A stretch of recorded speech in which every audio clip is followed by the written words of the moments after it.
Le dîner du dimanche chez ma belle-mère n'en était même pas encore au café quand mon mari a levé son verre de cognac, m'a pointé du doigt avec 2 doigts, et a dit, sans moi, elle n'aurait rien. Tout le monde a ri. Pas un petit rire poli, non. Un vrai rire. Ma belle-sœur, Céline, s'est adossée à sa chaise. Son mari, Richard, a failli recracher son thé glacé par le nez.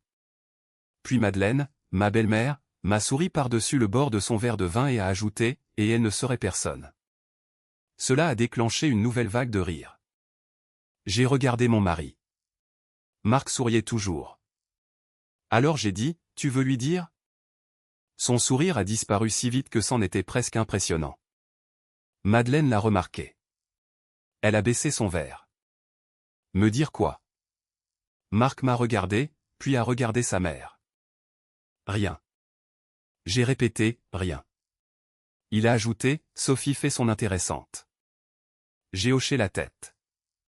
D'accord. Ce seul mot l'a dérangé bien plus que si je lui avais jeté ma serviette à la figure. Ça se voyait. Pendant le reste du dîner, Marc n'a cessé d'observer mon visage dès qu'il pensait que je ne le regardais pas. Madeleine a essayé de faire avancer les choses en interrogeant Céline sur ses nouveaux plans de travail de cuisine. Richard a commencé à parler des impôts fonciers. Quelqu'un a mentionné l'équipe de l'Olympique lyonnais. La conversation familiale normale est revenue ramper sur la table comme si elle s'était cachée en dessous. J'ai mangé la moitié d'une part de gâteau. Marc a à peine touché au sien. Nous étions mariés depuis 26 ans, assez longtemps pour que je sache quand il était en colère, embarrassé, effrayé, ou quand il faisait semblant de n'être aucun des trois. Ce soir-là, il était les 4 à la fois. À la minute où nous sommes montés dans le SUV, il a claqué la portière du conducteur plus fort que nécessaire. Qu'est-ce que cela censait signifier exactement? J'ai bouclé ma ceinture. Quoi? Il m'a dévisagé. Tu veux lui dire? Oh, ça. Oui, Sophie. J'ai regardé à travers le pare-brise la véranda de Madeleine. Elle avait toujours une de ses oies en céramique près de la porte. Elle changeait ses petites tenues selon les saisons. À ce moment-là, elle portait une écharpe rouge du club de foot local. J'ai dit, je pourrais te poser la même question à propos de la blague. Il a soufflé. Oh, ça va. Non, sérieusement. Quelle partie était drôle? Celle où tu as dit que je n'aurais rien sans toi, ou celle où ta mère a dit que je ne serais personne? C'était des taquineries de fin de repas. Ah oui? Oui. Tout le monde avait l'air d'apprécier.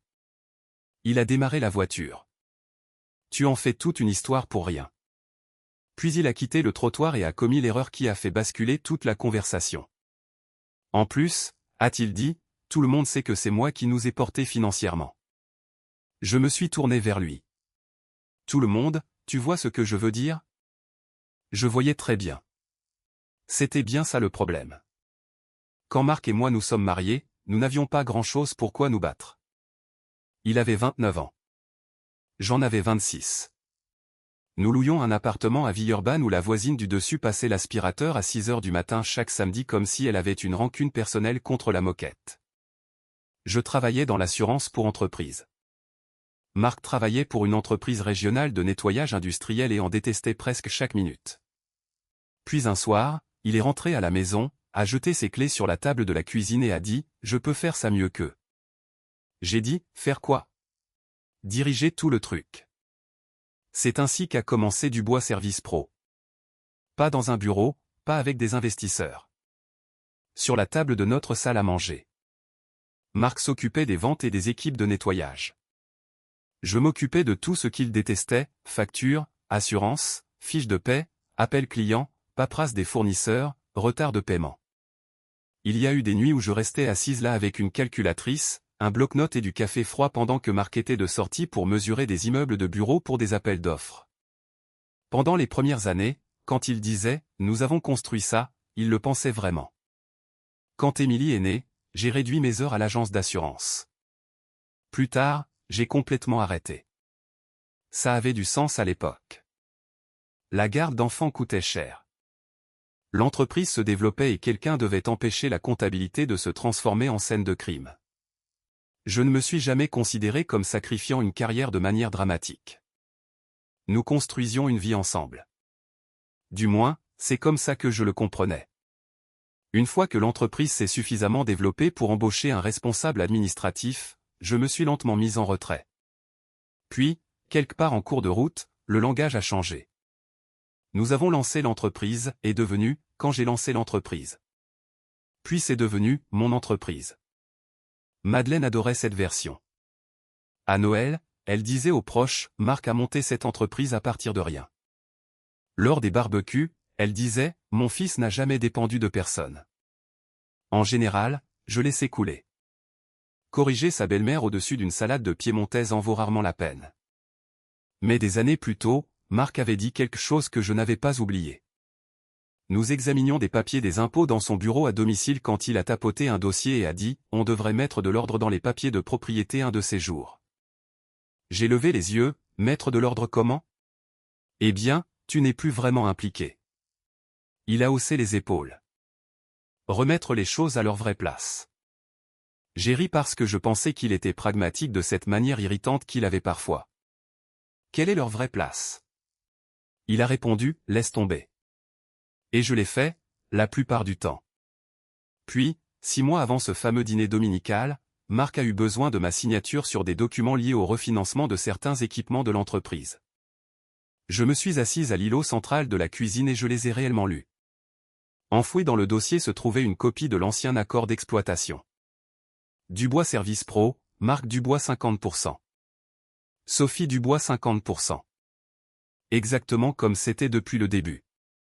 Je me souviens avoir regardé la page et pensé, eh bien sûr, ce n'était pas un secret. Ce n'était pas un héritage caché ou un actif surprise. Marc savait. Je savais. Notre comptable savait. Mais au fil des années, Marc avait commencé à agir comme si ma moitié n'était qu'une formalité technique, un reste du bon vieux temps, quelque chose qui comptait sur les formulaires fiscaux, mais pas lors des dîners de famille. Je ne l'avais pas confronté à ce sujet. Pas vraiment. Alors, quand j'ai demandé, tu veux lui dire ? À la table de Madeleine, je ne révélais rien. Je demandais à Marc s'il voulait raconter à sa mère la version de notre vie qu'il n'incluait jamais dans ses discours. Mais l'expression sur son visage m'a révélé quelque chose auquel je ne m'attendais pas. Il pensait que j'en savais plus que ça. Ce soir-là, après être rentré, Marc s'est brossé les dents, s'est glissé dans le lit et a fixé son téléphone pendant un moment. Puis il a dit, ne m'humilie plus jamais comme ça devant ma famille. J'ai tourné la tête sur l'oreiller. Je t'ai humilié ? Il a verrouillé son téléphone. Tu savais très bien ce que tu faisais. Non, je savais ce que toi tu faisais. Il a tendu le bras et a éteint la lampe de chevet. Conversation terminée, apparemment. Je suis resté allongé là, écoutant la chaudière se mettre en route. Pendant des années, je m'étais demandé si Marc appréciait vraiment ce que j'avais abandonné, ce que j'avais aidé à construire, et combien de moi-même avait disparu dans le mot épouse. Mais cette nuit-là, j'ai commencé à me poser une autre question. Pas s'il m'appréciait, mais s'il avait compté sur moi pour ne jamais regarder de trop près. La chose étrange, c'est que le lundi matin ressemblait exactement à tous les autres lundis matins. Marc a fait du café. J'ai vidé le lave-vaisselle. Il se tenait au comptoir de la cuisine en faisant défiler ses emails pendant que j'essayais de trouver le couvercle d'une boîte en plastique qui était apparemment entrée dans le programme de protection des témoins. « Tu vas chez Carrefour aujourd'hui ?» a-t-il demandé. « Probablement. On n'a plus de filtre à café. » Je sais. Et ces petites oranges, des clémentines, peu importe comment ils appellent ça cette semaine. 26 ans de mariage. Et apparemment, c'est ce qui venait après que votre mari ait annoncé à une pièce pleine de gens que vous ne seriez personne sans lui, des clémentines. Marc a embrassé ma joue avant de partir. À ce soir. D'accord. Je suis resté là, après la fermeture de la porte du garage, tenant ce stupide couvercle en plastique. Une partie de moi voulait qu'il revienne, pas parce que je voulais une autre dispute. Je voulais qu'il franchisse la porte et dise, c'était minable de ma part. Je suis désolé. Il ne l'a pas fait. Le mercredi, je commençais à me demander si ce n'était pas moi qui en faisais trop. C'est gênant à admettre, mais c'est vrai. Quand vous êtes marié depuis si longtemps, vous ne jugez pas tout sur un seul mauvais dîner du dimanche. Marc s'était assis à côté de moi quand mon père était mort. Il avait conduit à travers une tempête de verglas pour aller chercher Émilie à l'université après que sa voiture soit tombée en panne. Quand on m'a enlevé la vésicule biliaire, il a dormi dans cette misérable chaise d'hôpital et ne s'est plaint qu'une seule fois, ce qui pour Marc relevait pratiquement de la sainteté. Nous avions une histoire. Une vraie histoire, avec des hauts et des bas. On ne jette pas 26 ans à la poubelle parce que son mari s'est comporté comme un imbécile au-dessus d'une part de gâteau.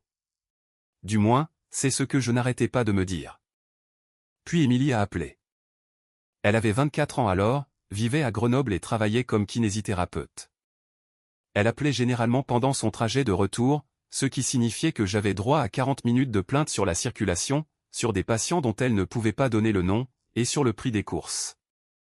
Cet après-midi-là, quelque part entre le moment où elle me disait que les avocats coûtaient 2 € pièce et celui où elle me demandait si j'avais gardé ses albums de lycée, j'ai dit, « Je peux te demander quelque chose ?» « Bien sûr. »« Penses-tu que ton père me respecte ?» Silence. Je pouvais entendre le clignotant de sa voiture. Finalement, elle a dit, « Ouah. »« Quoi ?» Ce n'est pas du tout la direction que je pensais que cette conversation allait prendre. « Laisse tomber. »« Non, maman. Je n'aurais pas dû demander. »« Tu veux la réponse de la fille ou la réponse de l'adulte ?» Je me suis assise à la table de la cuisine. La réponse de l'adulte. Une autre pause. « Je pense que papa t'aime. » J'ai attendu. Elle a continué. « Je pense aussi qu'il est devenu très à l'aise avec le fait d'agir comme si sa réussite n'était due qu'à lui-même. » Je n'ai rien dit. Émilie a demandé, « Tu vas bien ?» Ouais. Il s'est passé quelque chose ? Rien que je ne puisse gérer. C'était une réponse de mère et nous le savions toutes les deux. Puis j'ai demandé, « Tu as remarqué ça depuis un moment ? » Maman, s'il te plaît. Quoi ? Tout le monde le remarque. Cette phrase m'est restée. Pas parce qu'Émilie prenait mon parti. Ce n'était pas le cas. Elle me disait quelque chose de pire. Ce que j'avais minimisé en privé était devenu visible publiquement. Le lendemain matin, j'ai appelé François Delacroix. François était le comptable de l'entreprise depuis qu'Émilie dormait encore dans un berceau. Il avait 67 ans, portait le même style de lunettes métalliques qu'en 2003, et avait la prestation émotionnelle d'un parc-mètre. Son bureau était dans un immeuble en briques sur l'avenue Jean Jaurès, à Lyon. Je lui ai dit que j'avais besoin de copies d'anciens dossiers de l'entreprise. Il n'a pas demandé pourquoi. C'était une autre chose que j'aimais chez François. Il a trouvé l'accord d'exploitation et l'a poussé vers moi sur son bureau. C'était là, mon nom. Le nom de Marc. 50% chacun. Rien n'a changé, et j'ai demandé. François a regardé par-dessus ses lunettes. Concernant la propriété, non. Et je suis toujours associé. Oui. Qu'en est-il de cette vieille ligne de crédit? Vous êtes toujours attaché à la caution. Je me suis adossé. Donc, je suis assez responsable pour devoir de l'argent, mais pas assez responsable pour posséder quoi que ce soit. François a considéré la chose, légalement, vous possédez quelque chose. Vous voyez ce que je veux dire? En général, j'essaie de ne pas savoir ce que les gens veulent dire. Ça réduit les responsabilités. J'ai presque souri. Puis son expression a légèrement changé. Marc a-t-il discuté d'une quelconque restructuration avec vous? Non. François a retiré ses lunettes. Cela a attiré mon attention. Quoi? Il y a quelques mois, il m'a posé une question. Quel genre de question? Il voulait savoir s'il y avait un moyen propre de réduire votre part de propriété. Je l'ai dévisagé. Il vous a demandé ça? Oui. Pourquoi? François a hésité. Sa position était que la paperasse ne reflétait plus la réalité pratique de l'entreprise. C'était encore là. Des mots différents, même message. Je ne comptais pas. J'ai demandé, a-t-il dit que je ne méritais pas la moitié? Pas en ces termes. Quel terme a-t-il utilisé? François a jeté un coup d'œil vers son ordinateur, comme si la réponse se cachait peut-être derrière. Il a dit que vous n'étiez plus activement impliqué depuis des années. Et Et je lui ai dit que l'inactivité n'annule pas automatiquement la propriété. Pouvait-il le changer sans moi? Pas légalement. J'ai laissé échapper un souffle. François a ajouté, cependant, les gens découvrent parfois des moyens créatifs de rendre leur vie très coûteuse. J'ai ri. Je ne voulais pas. C'est sorti tout seul. François a remis ses lunettes. Je suppose que Marc ne sait pas que vous êtes ici. Non. Alors je vais vous donner un conseil non sollicité. Ça ne vous ressemble pas. C'est une matinée audacieuse. J'ai attendu. Prenez votre propre avocat. Ce vendredi-là, j'étais assise face à Rachel Leroy dans une petite salle de réunion du centre-ville.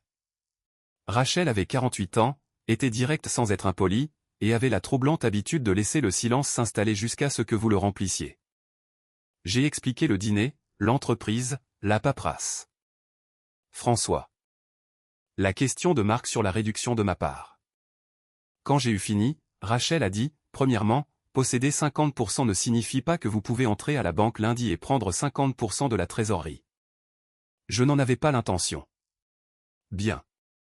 Cela nous évite à toutes les deux une terrible après-midi. Je l'ai tout de suite bien aimée. Elle m'a expliqué que la propriété d'une entreprise et les biens matrimoniaux étaient des questions liées, mais non identiques. Il y avait les dettes, les distributions, les cautions, les obligations de l'entreprise, les questions d'évaluation. Puis elle a croisé les mains. Que voulez-vous? Je n'étais pas prête pour cette question. Je veux savoir ce qu'il prépare. Au-delà d'être insultant. Oui. Voulez-vous divorcer? Je ne sais pas. Cette réponse m'a surprise par sa rapidité. Rachel a hoché la tête. C'est permis. J'ai baissé les yeux vers mon alliance. Je ne veux pas me venger. Bien. Enfin, parfois si. Cela l'a fait sourire. Si la vengeance est votre objectif principal, je vais probablement vous décevoir. Mon objectif principal est de découvrir si mon mari a déjà décidé que j'étais jetable. Le sourire de Rachel a disparu. Ça, a-t-elle dit, c'est une bien meilleure question. Je l'ai autorisée à examiner ce qu'elle pouvait légalement obtenir et ce que François pouvait fournir avec les autorisations appropriées. Puis je suis rentré chez moi. Marc faisait griller du poulet. Il m'a tendu un verre de thé glacé et m'a demandé pourquoi j'avais été absente si longtemps. Des courses, ai-je répondu. Il a hoché la tête. Pendant 3 jours, rien ne s'est passé. Lundi après-midi, mon téléphone a sonné. Rachel, ai-je répondu depuis la buanderie. Bonjour Sophie. Il y a un entrepôt impliqué. J'ai arrêté de plier une des chemises de Marc. Quel entrepôt? Celui que Dubois Service Pro possède dans la zone industrielle de Vénissieux. Je vois lequel c'est. Il y a une vente en cours. Je me suis assise sur le bord du sèche-linge. Marc ne me l'a jamais dit. Je m'en doutais. J'ai regardé vers le couloir, même si j'étais seul. C'est avancé à quel point? Assez pour que je pense que vous devez voir les documents. Puis Rachel a fait une pause. Il y a autre chose qui est liée à ça. Quoi? Une propriété près du lac d'Annecy. J'ai froncé les sourcils. Quelle propriété? Un chalet. J'ai attendu la suite. Rachel a dit, Sophie, est-ce que Marc et vous parliez d'acheter une maison au bord du lac? Non. Et pour la première fois depuis le dîner du dimanche, j'ai cessé de me demander si tout cela n'était qu'une question de fierté. Le chalet était sur la rive nord du lac d'Annecy, à environ 1h30 de chez nous. Rachel a tourné son ordinateur portable vers moi quand je suis arrivé à son bureau le lendemain matin. Ce n'était pas un manoir avec un quai pour bateaux et 6 chambres. C'était une modeste maison de 2 chambres avec un bardage gris, une véranda grillagée et un carré d'herbe descendant vers l'eau. Le genre d'endroit que Marc et moi aurions pu visiter ensemble. C'était ça qui me dérangeait. Combien, ai-je demandé? 245 000 €. Et qui achète? Rachel a agrandi le projet de compromis de vente. Il y avait 2 noms. Marc Dubois, Madeleine Dubois. Je les ai lus 2 fois. Pas moi. Non. Peut-être que sa mère paie la moitié. Peut-être. Rachel avait une façon de dire peut-être qui vous rappelait que ce n'était pas le même mot que oui. Elle m'a ensuite montré les documents de l'entrepôt. L'entreprise avait acheté le bâtiment 7 ans plus tôt. Nous en utilisions une partie pour stocker du matériel et louions le reste. Marc avait apparemment décidé que l'argent immobilisé dans la propriété serait plus utile ailleurs. Ce n'était pas nécessairement une mauvaise décision commerciale. Après le solde de l'hypothèque, les frais et les coûts de clôture, l'entreprise s'attendait à dégager environ 180 000 €. Le problème était ce que Marc prévoyait d'en faire ensuite. Une partie de l'argent devait véritablement rester dans l'entreprise. 2 autolaveuses arrivaient en fin de vie. Les réserves de trésorerie n'étaient pas formidables. L'un de nos plus gros clients de bureau avait développé la charmante habitude de payer à 60 jours de retard en appelant ça 30 jours. Mais Rachel avait trouvé des documents suggérant qu'une partie de la transaction était coordonnée avec l'achat au lac d'Annecy. « C'est illégal ?» ai-je demandé. « Je ne l'appellerai pas comme ça. »« C'est répréhensible ?» Rachel s'est adossée. « En tant que votre avocate, je vais utiliser un langage moins satisfaisant, cela soulève des questions. Vous, les avocats, savez vraiment comment gâcher une bonne phrase. C'est pour ça qu'on facture à l'heure. » J'ai souri malgré moi. Puis j'ai regardé à nouveau ces 2 noms. Marc et Madeleine. Des mois plus tôt, Madeleine était assise dans notre jardin en buvant de la citronnade quand elle avait dit « Ne serait-ce pas merveilleux si la famille avait un endroit au bord de l'eau ?» Marc était au fourneau du barbecue. Il avait ri. Peut-être un jour. J'étais assise à 2 mètres d'eux. Apparemment, le 20 jours était devenu considérablement plus concret depuis. Que se passe-t-il si je ne donne pas mon accord pour la vente de l'entrepôt? Rachel a ouvert un autre document. En vertu de l'accord d'exploitation, cette transaction nécessite votre approbation. Il le sait? Il devrait. Non, Marc le savait. Je me suis souvenu de son ancien commentaire sur la mise en ordre des papiers de propriété. Je me suis souvenu du document de refinancement 6 mois plus tôt. Il le savait pertinemment. C'est quand, la signature finale? Vendredi. Je l'ai dévisagé. On était mardi. J'ai dit, il ne m'a rien demandé de signer. Rachel m'a jeté un regard éloquent. Il le fera. Il l'a fait. Mercredi matin. J'étais debout au comptoir en train de beurrer des toasts quand Marc est entré dans la cuisine, déjà habillé pour le travail. Il s'est versé du café et a dit, « Oh, j'ai besoin que tu signes des papiers d'assurance ennuyeux vendredi. » J'ai continué à étaler le beurre. Quel genre de truc d'entreprise? L'assurance. L'assurance des biens. C'est tout lié à la même transaction. Ça prendra 5 minutes.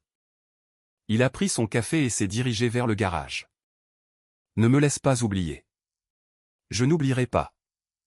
Il m'a embrassé sur la tempe en passant. La porte s'est refermée derrière lui. Je suis resté là, tenant le couteau à beurre. Ce baiser m'a dérangé plus que le mensonge. Pendant les 2 jours qui ont suivi, j'ai eu plein d'occasions de le confronter. Jeudi soir, il a rempli le lave-vaisselle pendant que j'essuyais les plans de travail. « Tu trouves que ce frigo fait plus de bruit ?» a-t-il demandé. Probablement. On devrait le remplacer avant la Toussaint. Peut-être. Il a ouvert le congélateur et a regardé à l'intérieur. On a besoin de glace. On a de la glace. C'est de la vanille. Ça compte quand même. Il a pris un air offensé au nom du chocolat. Je l'ai regardé, debout là en chaussettes, en train de débattre sur de la glace, et pendant quelques secondes, j'ai presque pu me convaincre que les documents de Rachel avaient une explication innocente. C'était l'homme qui avait vendu son bateau de pêche en 2002 parce qu'on manquait d'argent pour la paix. Il adorait ce bateau. Il s'était plaint de l'avoir vendu pendant à peu près les 11 années suivantes. Ce Marc-là n'aurait pas acheté une propriété dans mon dos. Mais les gens ne deviennent pas des personnes différentes d'un seul coup. Parfois, ils s'habituent simplement à faire une petite chose après l'autre parce que personne ne les arrête. Vendredi après-midi, Marc est rentré tôt. Il a posé un dossier bleu sur l'îlot de la cuisine. Tiens. Je faisais une liste de courses. Qu'est-ce que c'est? Les trucs dont je t'ai parlé. Il a ouvert le dossier et a tapoté un post-it jaune. Une petite signature juste là. J'ai pris la première page. Marc a attrapé une pomme dans la corbeille de fruits. J'ai commencé à lire. Au bout d'environ 3 minutes, il a vérifié son téléphone. Au bout de 5, il a dit « Sophie, sérieusement, tu as dit que ça prendrait 5 minutes pour signer. » Je le lis. C'est standard. J'ai tourné une autre page. Alors ça devrait être facile à comprendre. Il a arrêté de manger sa pomme. J'ai atteint les documents de vente. Zone industrielle de Vénissieux, prix de vente, frais de notaire, remboursement du prêt. J'ai lu assez loin pour m'assurer que j'avais bien ce dont Rachel et moi avions discuté. Puis j'ai levé les yeux. À combien se vend l'entrepôt? Marc n'a même pas scié avant de dire « Qui te l'a dit ?» C'était là. J'ai posé le papier. Intéressant. Quoi? Tu n'as pas demandé quel entrepôt? Il m'a fixé. Sophie, ne joue pas aux devinettes. Tu n'as pas demandé ce que je voulais dire. Tu as demandé qui me l'avait dit. Il a jeté son trognon de pomme à la poubelle. François. Non. Alors qui? Qui? Pourquoi est-ce que ça a de l'importance? Parce que ce sont des affaires de l'entreprise. J'ai failli rire. Apparemment, oui. Il s'est frotté le front. L'entrepôt est sous-utilisé. On le vend. On a besoin de liquidités. D'accord. Cela a semblé le déstabiliser. D'accord, je comprends pourquoi vendre l'entrepôt peut avoir du sens. Alors quel est le problème? Que fais-tu de l'argent? Le réinvestir? En totalité? Il a détourné le regard pendant peut-être une demi-seconde. C'était suffisant. J'ai dit, comment est le lac d'Annecy à cette période de l'année? Tout son corps s'est figé. Pardon? Le chalet. Silence. Puis il a tiré une chaise. Ok, avant que tu ne t'emballes. Je suis remarquablement peu emballé. Ma mère et moi avons regardé une maison. Je sais. Ce serait pour tout le monde. La famille. Et ma famille. Ne fais pas ça. Je pose la question parce que mon nom n'y figure pas. Il a soupiré. Ma mère allait y contribuer. Combien? Nous n'avons pas tout finalisé. Mais tu en as finalisé assez pour mettre son nom sur un compromis de vente. C'est un brouillon, et l'argent. Il a commencé à faire les 100 pas entre l'îlot et la table du petit déjeuner. L'entreprise a de toute façon besoin de vendre l'entrepôt. Nous libérons du capital, remplaçons le matériel, stabilisons la trésorerie, et ensuite nous décidons de ce qui a du sens. Nous. Oui, nous. C'est drôle. J'ai l'impression d'avoir raté toutes les prises de décision. Il s'est arrêté. Tu n'as pas été impliqué dans l'entreprise depuis des années, Sophie. Le voilà, le vrai motif. Pas, je suis désolé. Pas, j'aurais dû te le dire. J'ai baissé les yeux sur les documents. Donc, quand l'entreprise doit de l'argent, ma signature compte. Ce n'est pas ce que je dis. Quand tu vends un actif de l'entreprise, soudain on a besoin de moi. Tu déformes tout. Mais quand il reste de l'argent, je ne suis pas assez impliqué pour demander où il va. Sa mâchoire s'est contractée. Tu n'as pas touché aux opérations quotidiennes depuis 10 ans, et maintenant soudainement tu es à nouveau propriétaire. Je l'ai regardé. Je n'ai jamais cessé de l'être. Il n'a pas répondu. Tu as juste arrêté de le dire à voix haute. J'ai fermé le dossier. Je ne signerai pas ça aujourd'hui. Sa chaise a raclé le sol. Tu ne peux pas être sérieuse. Je le suis. Tu pourrais faire capoter toute la vente. Alors je suggère qu'on parle à l'acheteur. Sophie, ce n'est pas l'une de tes petites leçons sur le respect. Il y a des employés qui dépendent de cette entreprise. Cela a frappé exactement là où il le voulait. Il savait que je tenais à ces gens. Certains d'entre eux, je les connaissais depuis plus longtemps que nous ne possédions notre maison. Je sais, ai-je dit. Alors signe-le. Non. Il m'a regardé avec intensité. Tu vas nous coûter une fortune à cause de ta fierté. Je voulais lui répondre. J'avais plusieurs réponses, aucune d'entre elles n'étant utile. À la place, j'ai fait glisser le dossier de l'autre côté de l'îlot. Marc l'a attrapé et est sorti. Une minute plus tard, j'ai entendu ses pas traverser le salon, puis la porte de son bureau se fermer. Je suis resté assise là, seule, et je n'arrêtais pas de repenser à la première chose qu'il avait dite. Pas quel entrepôt? Pas de quoi parles-tu? Pas même laisse-moi t'expliquer. Mais qui te l'a dit? Pendant des jours, je m'étais demandé si je ne transformais pas une mauvaise blague de famille en quelque chose de plus gros que ce n'était.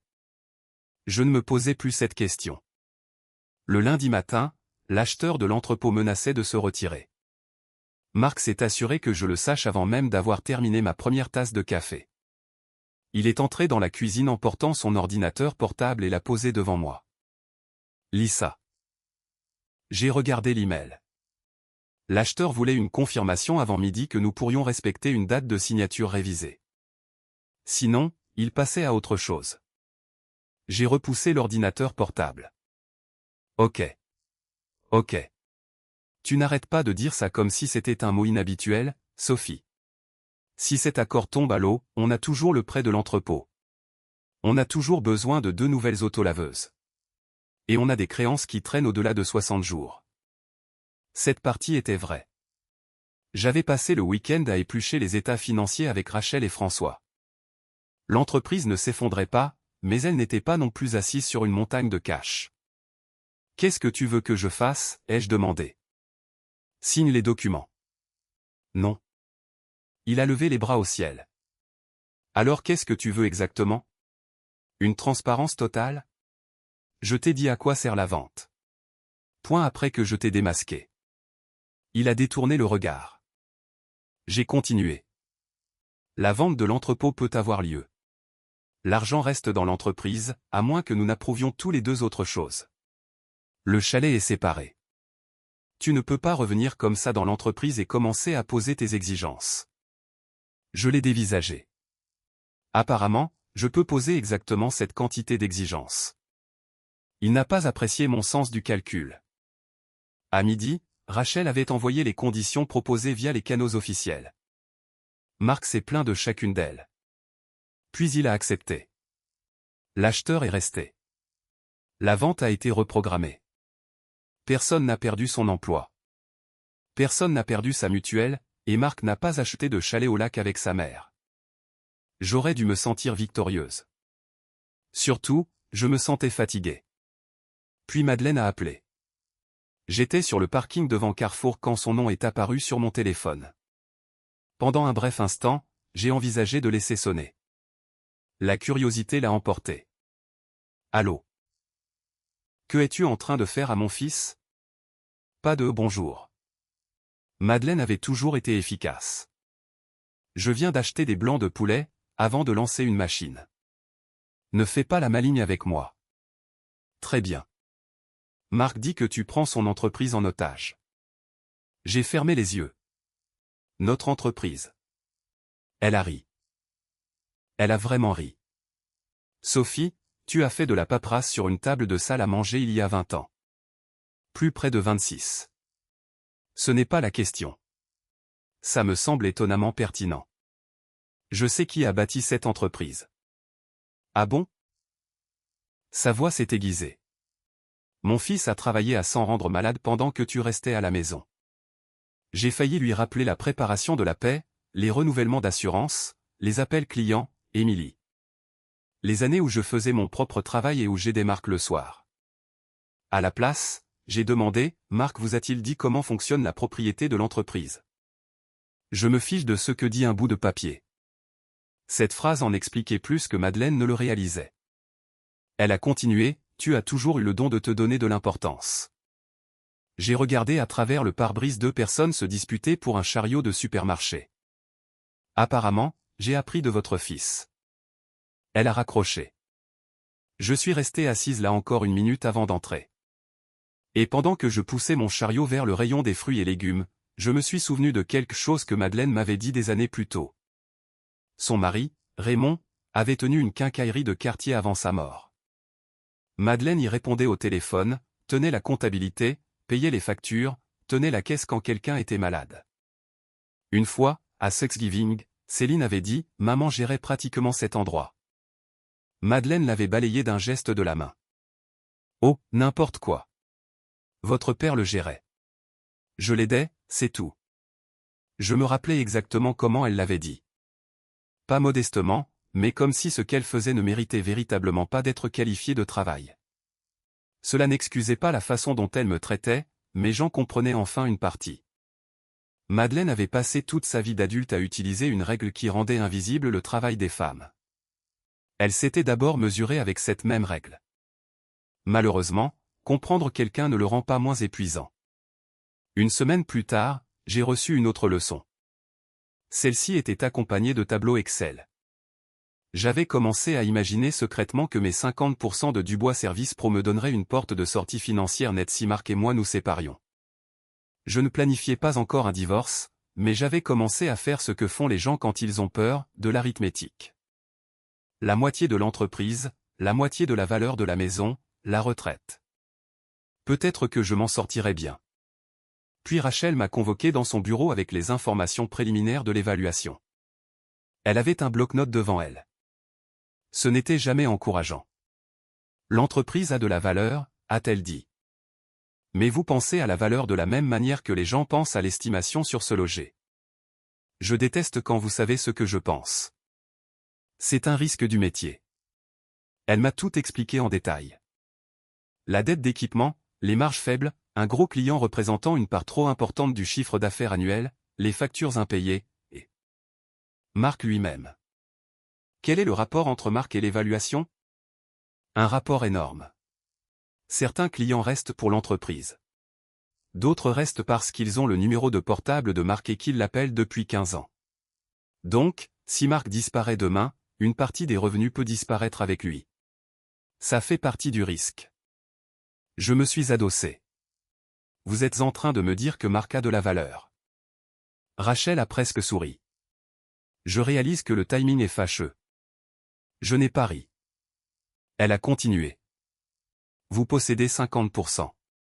Cela ne veut pas dire que quelqu'un va vous remettre 50% du chiffre dont Marc aime se vanter. C'était ma fausse petite illusion qui mourait juste là, dans une salle de réunion. Pas de millions. Pas de chèque géant. Certainement pas assez pour rendre un nouveau départ indolore. Au cours des semaines suivantes, la réalité est devenue encore moins séduisante. Les factures juridiques ont commencé à arriver. Rachel n'était pas donnée. Les experts en évaluation non plus. J'ai mis à jour mon CV pour la première fois depuis des années et j'ai cherché des emplois dans l'assurance commerciale autour de Lyon. La moitié des offres mentionnaient des logiciels que je n'avais jamais utilisés. L'une d'elles demandait une maîtrise avancée des flux de travail CRM. J'ai même cherché sur Google ce qu'il voulait dire. À 52 ans, avec 26 ans de mariage derrière moi, j'étais assise à la table de ma cuisine à me demander si j'étais qualifié pour faire un travail dans lequel j'excellais autrefois. C'est à ce moment-là que Marc a fait son offre. Il rachèterait mes parts pour un montant bien inférieur à ce que j'espérais, mais il paierait rapidement. Pas de bataille prolongée, pas de guerre d'experts coûteuse, pas d'incertitude. On peut arranger ça, m'a-t-il dit un soir. Il dormait dans la chambre d'amis depuis un moment, mais ce soir-là, nous étions assis ensemble à la table de la cuisine. Pour la première fois depuis des semaines, il parlait à nouveau comme mon mari. Je ne veux pas que 26 ans se terminent comme ça. Moi non plus. C'était la partie dont personne ne vous parle quand vous êtes en colère contre quelqu'un que vous avez aimé la majeure partie de votre vie d'adulte. Vous pouvez avoir envie de partir au petit déjeuner et ressentir son manque au dîner. J'ai examiné son offre. Peut-être que la paix valait quelque chose. Peut-être que la fierté coûtait cher. Peut-être que je pouvais accepter moins et aller de l'avant. Puis Marc a tendu la main à travers la table. On peut revenir à la normale. J'ai regardé sa main. À quoi ressemble la normale? Tu arrêtes de traiter chaque décision commerciale comme si j'avais besoin de ta permission. J'ai retiré ma main. Certaines d'entre elles ont besoin de ma permission. Il a soupiré. C'est exactement de ça que je parle. Puis il l'a dit. Tu dois arrêter de te comporter comme mon associé commercial. Pendant une seconde, j'ai presque admiré la constance de la chose. Même ses excuses exigeaient que je disparaisse. Quelques jours plus tard, Émilie a appelé. À ce stade, elle en avait compris assez pour savoir que nous étions sérieusement en crise. Papa dit que tu essaies de le forcer à quitter l'entreprise. Ce n'est pas le cas. Il dit que tu utilises l'histoire de la propriété contre lui. L'histoire de la propriété. Maman, s'il te plaît. Je me suis arrêté. Elle avait l'air épuisée. Je n'aurais pas dû t'impliquer là-dedans, ai-je dit. Aucun de vous deux n'aurait dû. Tu as raison. Je t'aime. J'aime papa. Je ne vais pas être le jury. Tu ne le seras pas. Je le pensais vraiment. Quoi qu'il arrive entre Marc et moi, notre fille n'allait pas devenir la pièce à conviction numéro 1. Ce jeudi après-midi-là, j'étais assise devant mon ordinateur, regardant à nouveau la proposition de rachat de Marc. Mon curseur survolait un email destiné à Rachel. Je m'étais presque convaincu de lui dire de négocier à partir de ce montant. Puis mon téléphone a vibré. C'était Lucas Morel. Lucas était chez Dubois Service Pro presque depuis le début. Dîner annuel jeudi prochain. Vous venez, n'est-ce pas? J'ai tapé, je ne pense pas que Marc veuille que j'y sois. La réponse est arrivée presque immédiatement. Je n'ai pas demandé ce que Marc voulait. Puis un autre message. Vous avez signé ma première fiche de paie. Venez manger des lasagnes. J'ai fixé ce dernier message pendant un moment. Puis j'ai fermé la proposition de Marc et j'ai tapé « D'accord ». J'ai bien failli ne pas y aller. J'ai conduit jusqu'au restaurant, j'ai trouvé une place de parking, j'ai éteint le moteur et je suis resté là, les deux mains sur le volant. Le dîner annuel de Dubois Service Pro avait lieu au San Marco, un restaurant italien familial situé dans la périphérie nord-ouest de Lyon. Nous y allions depuis des années car ils avaient une salle privée assez grande pour les employés et leurs conjoints, sans nous obliger à prendre une formule de banquet d'hôtel. À travers les vitrines, je voyais des gens s'activer à l'intérieur. Des gens que je connaissais, des gens que je n'avais pas vus depuis des années. Pendant une minute, je me suis senti ridicule. J'avais 52 ans, j'étais assise sur un parking parce que j'avais peur d'entrer à un dîner d'entreprise pour une société dont je possédais légalement la moitié. Puis quelqu'un a toqué à ma vitre. J'ai sursauté. Lucas Morel se tenait dehors, souriant de toutes ses dents. J'ai baissé la vitre. Vous comptez manger ici dehors? J'y réfléchissais. Il facture un supplément pour les lasagnes sur le parking. J'ai ri. Lucas a ouvert ma portière. Allez, venez. C'en était fini de ma sortie gracieuse. Je ne portais rien de spectaculaire. Un pantalon noir, des talons bas, un chemisier vert foncé, les petites boucles d'oreilles en or qu'Émilie m'avait offertes à Noël. Je n'étais pas là pour faire une entrée remarquée. Malheureusement, j'en ai fait une quand même. Marc se tenait près du bar, discutant avec deux superviseurs, quand il m'a vu. Il s'est arrêté au milieu d'une phrase. Madeleine était assise avec Céline à l'une des tables. Elle m'a vu juste après. Eh bien, a-t-elle dit quand je me suis approché. Ça promet d'être intéressant. On m'a promis des lasagnes. Lucas, toujours à mes côtés, a dit « Je tiens toujours mes promesses ». Même Céline a souri à ça. Pas Marc. Il est venu me voir quelques minutes plus tard. Je peux te parler? Nous parlons en privé. Lucas a compris l'allusion et s'est éloigné. Marc a baissé la voix. Pourquoi es-tu là? Lucas m'a invité. C'est un dîner d'employés. Je sais. Tu n'y as pas assisté depuis des années. Je sais ça aussi. Il m'a fixé. Tu essaies de faire passer un message? Non. C'était la vérité. Je n'avais pas de documents dans mon sac à main. Rachel ne savait pas que j'étais là. Je n'avais rien répété devant mon miroir. Je voulais dîner. Et peut-être que je voulais me rappeler s'il restait une partie de cette entreprise où j'existais en dehors de la version de l'histoire de Marc. Nous nous sommes assis. Le dîner a été étonnamment normal au début. J'ai parlé avec Sylvie Dupont, qui travaillait au bureau il y a des années. Lucas m'a de nouveau présenté à sa femme car, apparemment, j'avais oublié que je l'avais déjà rencontrée 2 fois. Un jeune superviseur nommé Théo m'a appelé Madame Dubois jusqu'à ce que je lui dise enfin que s'il le faisait encore une fois, j'ajouterais 10 ans à son âge par pur esprit de contradiction. Pendant 40 minutes, j'ai presque passé un bon moment. Puis Marc s'est levé pour faire son discours. Il avait toujours été doué pour ça. Il a remercié tout le monde pour une autre année couronnée de succès. Il a parlé de ses débuts avec une seule camionnette d'occasion et 2 contrats de nettoyage de bureau. Il a mentionné les années où il nettoyait lui-même les bâtiments le jour et rédigeait les devis la nuit. Tout était vrai. Puis il a dit, il y a eu beaucoup de gens qui pensaient que j'étais fou. Quelques personnes ont ri.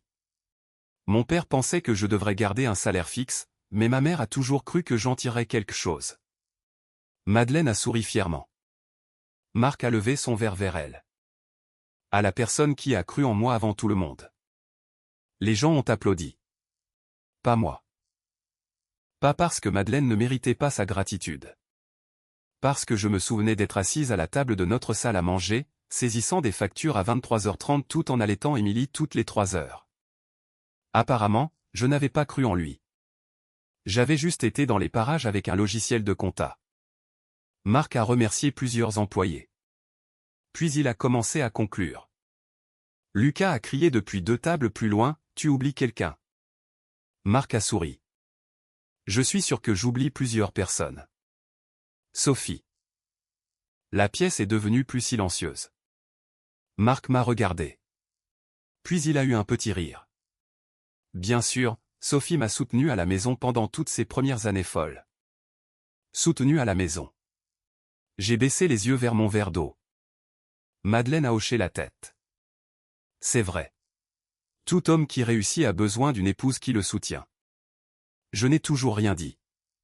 C'est Lucas qui l'a fait. Elle m'a embauché. Le sourire de Marc s'est crispé. Lucas a regardé autour de la pièce. Sophie m'a embauché en 2002. Sylvie a levé la main. Elle me remettait mon chèque de paie tous les vendredis. Quelqu'un près du fond a dit, c'est pas elle qui gérait les trucs d'assurance, aussi? Oui, a dit Sylvie. Pendant des années. Marc a posé une main sur le dossier de sa chaise. Très bien, personne ne dit que Sophie n'a pas aidé. Madeleine a apparemment décidé que Marc avait besoin d'être secouru. Personne n'enlève rien à Sophie, a-t-elle dit. Mais ne réécrivons pas l'histoire. Marc a créé ce que vous avez tous aujourd'hui. La pièce s'est figée dans un silence gênant. Elle m'a regardé. Il n'y a aucune honte à admettre que ton mari a pourvu à tes besoins. C'était encore là. Un dîner différent. La même femme. La même histoire. J'ai regardé Marc. Tu veux lui dire? Ses yeux se sont plissés. Sophie, ne fais pas ça. Madeleine s'est tournée vers lui. Me dire quoi? Personne n'a bougé. Je pouvais entendre un serveur ramasser des assiettes dans la salle principale. J'ai dit, dis à ta mère à qui appartient Dubois Service Pro. Marc a regardé autour de la table, puis m'a regardé. Vraiment? Oui. Il a frotté son pouce sur le bord de son verre. À nous deux. Madeleine a froncé les sourcils. Nous deux qui? François Delacroix était assis 3 chaises plus loin que Lucas. Il a posé sa fourchette sur son assiette. Marc et Sophie. 50-50e depuis l'an 2000. Madeleine l'a dévisagé. Ça ne peut pas être exact. François a pris une gorgée d'eau. Les impôts ont été étonnamment détendus à ce sujet pendant 26 ans. Quelques personnes ont ri. Moi aussi. Madeleine, non. Mais Sophie n'a pas travaillé là-bas depuis des années. Lucas s'est adossé à sa chaise. Vous non plus. Ça a mis fin à cela. Puis Sylvie a parlé doucement. Quand mon mari a fait son pontage, Sophie m'a appelé. Je me suis tourné vers elle. J'avais presque oublié. Pas Sylvie. Elle m'a dit de rester à l'hôpital avec lui. Elle a dit que mon salaire serait là vendredi et qu'on réglerait tout le reste plus tard. Elle m'a regardé. C'est ce qui m'a frappé plus fort que tout le reste ce soir-là. Pas les 50%, pas l'accord d'exploitation. Mais le fait que quelque chose que j'avais fait 20 ans plus tôt parce que cela devait être fait. Quelqu'un s'en souvenait. Le visage de Marc était devenu rouge. Alors c'était ça le plan. Je l'ai regardé. Quel plan? Venir ici et m'humilier devant mes employés. Tes employés m'ont invité. Tu aurais pu corriger tout ça en privé. Je l'ai dévisagé. Marc, je suis resté privé pendant 26 ans. Il a secoué la tête. C'est incroyable. Non, ce qui est incroyable, c'est que dire la vérité te fasse l'effet d'une humiliation. Personne ne parlait. Je ne voulais pas faire de procès dans un restaurant, alors j'ai fait simple. Je n'ai pas pris d'argent à cette entreprise. Je n'ai pas arrêté la vente de l'entrepôt. Je n'ai menacé l'emploi de personne. J'ai demandé à voir une transaction majeure avant de la signer. Marc m'a coupé. Tu l'as bloqué pendant plusieurs jours. Tu es hors du circuit opérationnel depuis une décennie. Oui. Alors arrête d'agir comme si tu avais construit tout ce que j'ai construit. C'était le moment. J'aurais pu énumérer chaque facture, chaque appel client, chaque nuit passée à cette table de salle à manger. Je ne l'ai pas fait. Non, ai-je dit. C'est ça la différence entre nous. Il m'a regardé. Je ne revendique pas ta moitié. J'ai attendu. Je te demande d'arrêter de revendiquer la mienne. Personne n'a ri. Madeleine a baissé les yeux vers sa serviette. Je me suis tourné vers elle. Vous aviez raison sur une chose, Madeleine. Marc a travaillé dur. Elle a levé les yeux. Moi aussi. J'ai pris mon sac à main. Lucas a dit, vous partez avant le dessert?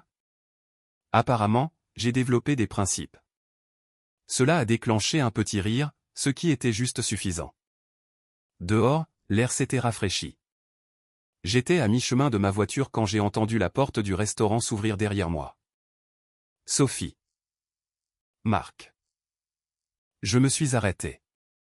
Il s'est avancé vers moi, mais pas avec la colère à laquelle je m'attendais. Il avait l'air fatigué, presque effrayé. Tu vas vraiment mettre fin à 26 ans de mariage pour ça? Pendant une seconde, j'ai vu l'homme que j'avais épousé, et cela a rendu ma réponse plus difficile. Non, Marc. Il a attendu. J'ai déverrouillé ma voiture. J'essaie de comprendre il y a combien d'années tu y avais déjà mis fin de ton côté. Puis je suis monté et je suis rentré chez moi. Le dîner d'entreprise n'a pas sauvé mon mariage. Il n'y a pas mis fin ce soir-là non plus. La vraie vie est embêtante comme ça.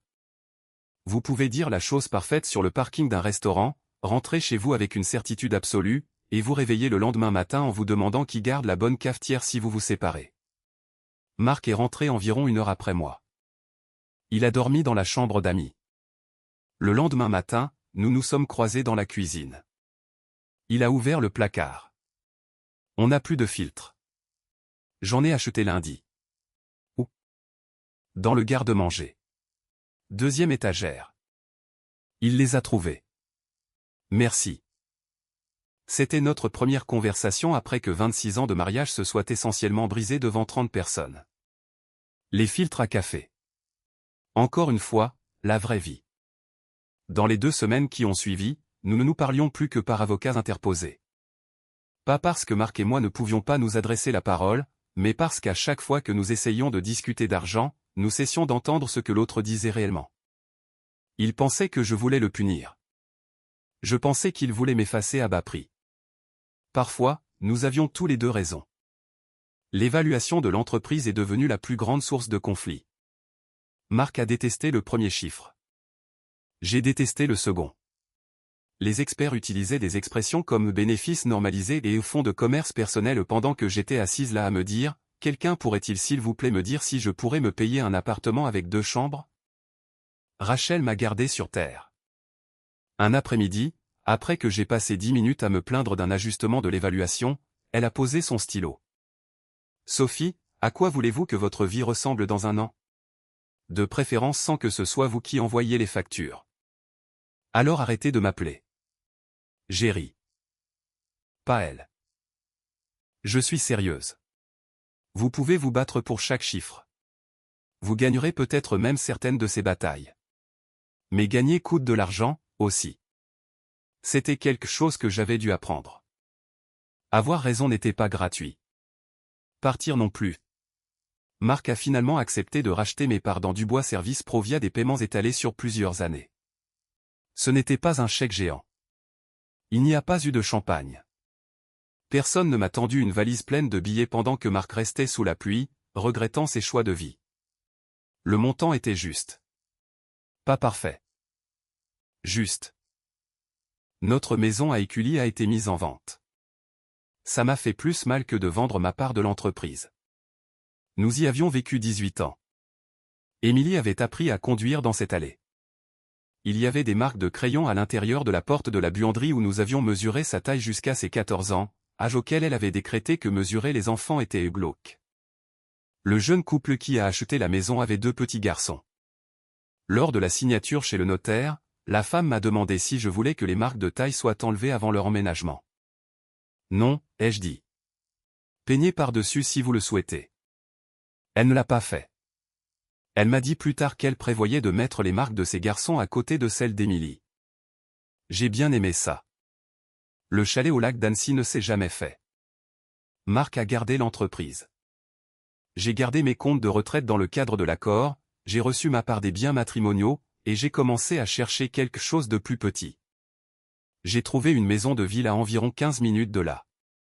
2 chambres, un garage pour une voiture, un tout petit patio. La cuisine n'était pas aussi belle que celle que j'avais laissée, mais chaque tiroir était à moi. Ça faisait un bien fou. Le plus dur, c'était le travail. J'ai appelé une femme nommée Suzanne Caron, qui avait travaillé avec moi dans l'assurance commerciale des années auparavant. Elle dirigeait maintenant une petite agence indépendante. Je m'attendais à un déjeuner poli. Au lieu de cela, elle a dit, « Tu peux commencer 3 jours par semaine ?» J'ai failli faire tomber mon téléphone. Tu ne m'as même pas fait passer d'entretien. J'ai travaillé avec toi pendant 7 ans. C'était il y a très longtemps. Le lycée aussi. Mais je sais toujours lire. Le premier mois m'a donné une leçon d'humilité. Le secteur de l'assurance n'avait pas attendu patiemment le retour de Sophie Dubois.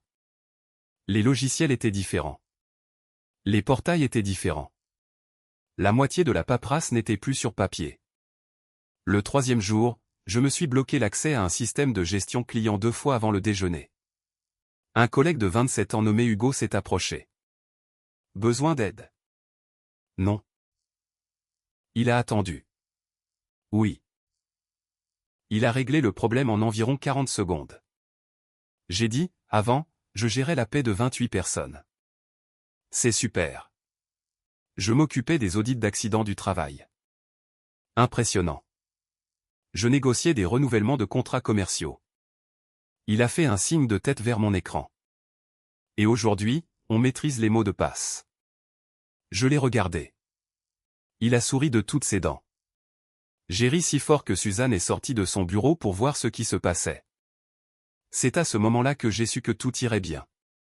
Pas parce que j'étais soudainement redevenue une employée modèle.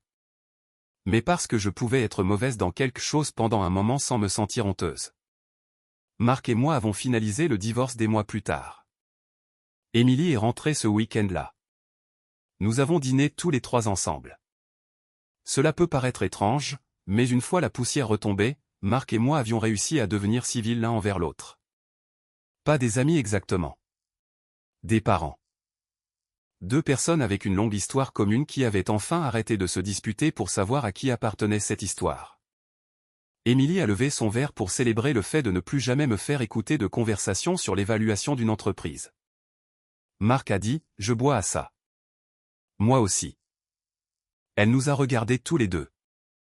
Je suis sérieuse. Nous l'avons cru.